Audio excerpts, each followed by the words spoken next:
Buonasera e ben ritrovati con l'informazione flash di New Sicilia, i principali titoli del pomeriggio. La giunta regionale guidata da Renato Schifani ha approvato una delibera che avvia la programmazione di oltre 1,3 miliardi di euro per opere pubbliche.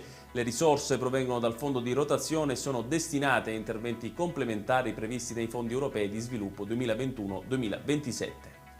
Giunta regionale disertata in mattinata da 3 assessori di Fratelli d'Italia, Alessandro Aricò, Elvira Mata e Giussi Savarino, poiché in polemica con la scelta di Schifani di confermare Salvatore Iacolino alla guida del Dipartimento per la pianificazione strategica dell'assessorato alla sanità.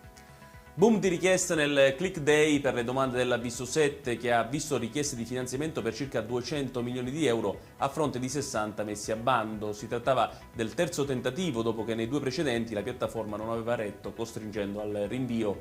Questa volta non c'è stato alcun intoppo e tutto ha funzionato come previsto, il commento dell'assessore alla formazione Turano. Grande soddisfazione ha espresso la CGIL di Catania per la partecipazione allo sciopero generale proclamato dalla stessa sigla insieme a Cub USB e Cobas per sostenere la Global Sumud Flottiglia e chiedere Gaza libera. In una nota il sindacato etneo ha parlato di quasi 20.000 persone che avrebbero preso parte al corteo. E chiudiamo con il meteo. Dopo gli acquazzoni e le nubi delle scorse ore, nella giornata di domani un campo di alte pressioni abbraccerà nuovamente la Sicilia, garantendo tempo stabile e assolato ovunque. Le temperature scenderanno in particolare nei valori minimi. Ed è tutto per questa edizione. Tutti i dettagli su queste notizie li trovate come sempre sul nostro sito www.newsicilia.it. Grazie per averci seguito e buon proseguimento di serata.